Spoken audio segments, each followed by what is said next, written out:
ভেনেজুয়েলায় ঢোকা ও বের হওয়া সব তেলবাহী ট্যাংকারে পূর্ণ অবরোধের নির্দেশ দিয়েছেন মার্কিন প্রেসিডেন্ট ডোনাল্ড ট্রাম্প। মাদুরো সরকারকে সন্ত্রাসী আখ্যা দিয়ে তিনি জানান, দক্ষিণ আমেরিকার ইতিহাসে সবচেয়ে বড় নৌবহর ঘিরে রেখেছে কারাকাস। এদিকে মার্কিন আগ্রাসনের প্রতিবাদে বিশ্বজুড়ে আন্দোলনের ডাক দিয়েছে নিকোলা মাদুরো। চিলির নতুন প্রেসিডেন্ট জোসে কাস্তো সমর্থন জানিয়েছেন মাদুরো বিরোধী যে কোনো কঠোর পদক্ষেপে। ট্রুথ সোশ্যালে মাদুরো সরকারকে সন্ত্রাসী আখ্যা দিয়ে ভেনেজুয়েলার সব তেলবাহী জাহাজে পূর্ণ অবরোধের নির্দেশ দিয়েছেন মার্কিন প্রেসিডেন্ট ডোনাল্ড ট্রাম্প। দক্ষিণ আমেরিকার ইতিহাসে সবচেয়ে বড় নৌবহর কারাকাসকে ঘিরে রেখেছে উল্লেখ করে মঙ্গলবার হুঁশিয়ারি দিলেন, প্রয়োজনে আরও বাড়ানো হবে এ রণসজ্জা।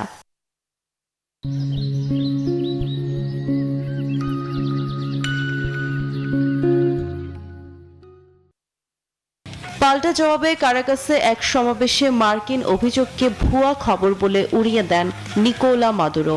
দেশটির তেল ও খনিজ সম্পদ লুট করতেই ওয়াশিংটন এমন ঔপনিবেশিক আগ্রাসন চালাচ্ছে দাবি করে এর বিরুদ্ধে আন্তর্জাতিক ও ধারাবাহিক প্রতিবাদের ডাক দেন ভেনেজুয়েলার প্রেসিডেন্ট।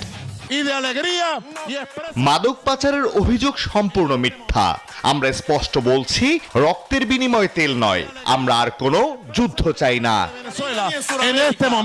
এদিকে মাদুরোর পতন ঘটাতে যে কোনো পদক্ষেপের পক্ষে চিলির নবনির্বাচিত প্রেসিডেন্ট জোসে কাস। তিনি জানান, সরাসরি সামরিক হস্তক্ষেপ না করলেও স্বৈরাচারী সরকারের পতনের সব রকম সমর্থন দেবে চিলি। এক সপ্তাহ আগেই ভেনেজুয়েলার একটি তেল ট্যাঙ্কার জব্দ করে যুক্তরাষ্ট্র। পেন্টাগন জানায়, গত কয়েক মাসে মার্কিন হামলায় নিহত হয়েছেন 90 জন। তবে এসব গোপন অভিযানের ভিডিও ফুটেজ প্রকাশে অস্বীকৃতি জানিয়েছে মার্কিন প্রশাসন। Desk report, news 24।